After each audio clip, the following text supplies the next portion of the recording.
இன்னைக்கு தமிழ்நாடு சட்டமன்றத்துல முதலமைச்சர் மாண்புமிகு முதலமைச்சர் விஜய் அவர்கள் கிட்டத்தட்ட ஒரு 30-35 நிமிஷம் பேசியிருந்தாரு. பேசினாருன்னு சொல்றதை விட கொடுத்திருந்த ஸ்கிரிப்ட் பேப்பர் அப்படியே பார்த்து படிச்சு பஞ்சு டைலாக்லாம் வந்து சொன்னாருன்னு சொல்லலாம். நீங்க பாருங்க, ஒரு சட்டமன்றம் அப்படின்றது எதற்காக? மக்களுடைய பிரச்சனையை பேசுவதற்காக, விவாதிப்பதற்காக, அதற்கான தீர்வுகளை சொல்வதற்காகத்தான் சட்டமன்றம். எதிர்க்கட்சிகள் மக்களுடைய பிரச்சனை கேள்விகளாக முன்வைப்பாங்க, அதுக்கு ஆளுங்கட்சி தரப்புல பதில்களை சொல்லுவாங்க, சாதக பாதங்களை விவாதிச்சு ஒரு முடிவுக்கு வருவாங்க, அதுக்கான திட்டங்களை வந்து வகுப்பாங்க. இதுக்காக தான் சட்டமன்றம். ஆனா இதை பத்தின எந்த ஒரு பேச்சும் முதலமைச்சர் விஜயனுடைய 35 நிமிஷம் பேச்சுல வந்து அந்த ஸ்கிரிப்ட் பார்த்து படிச்சதுல இல்ல. சட்டம் ஒழுங்கு தமிழ்நாட்டுல சந்தி சிரிக்குது, அதை பத்தின எந்த ஒரு வார்த்தையும் விஜய் பேசல. இரண்டாவது, பெண்களுக்கு எதிராக நடக்கக்கூடிய பாலியல் வன்கொடுமைகள் அது குறித்து ஒரு வார்த்தை கூட விஜய் அவர்கள் பேசல.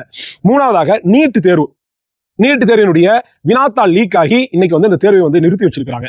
அதே மாதிரி நீட் தேர்வை எதிர்கொள்ள முடியாம கடந்த 10 நாள்ல மட்டும் கிட்டத்தட்ட 4 மாணவர்கள் தமிழ்நாட்டில் தற்கொலை பண்ணியிருக்காங்க. இது குறித்து, நீட் தேர்வு குறித்து ஒரு வார்த்தை பேசல.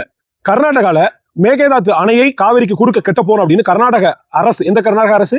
இதே தாவேகா கூட்டணியில இருக்கக்கூடிய கர்நாடகாவினுடைய காங்கிரஸ் அரசு தான் அதை வந்து முன்னெடுக்கிறாங்க.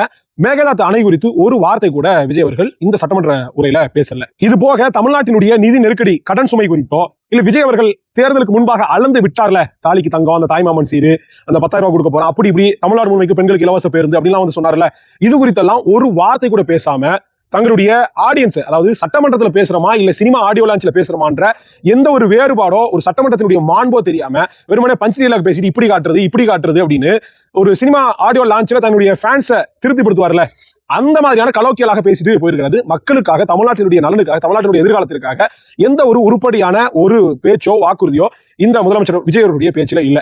நீங்க விஜய் நடிகரா இருக்கும்போது நல்லா நடிச்சாரா அப்படின்னு கேட்டீங்கன்னா சத்தியமா எனக்கு தெரியாது. ஆனா முதலமைச்சர் ஆனதுக்கு அப்புறம் என்னமா நடிக்கிறாப்புல நடிப்பு.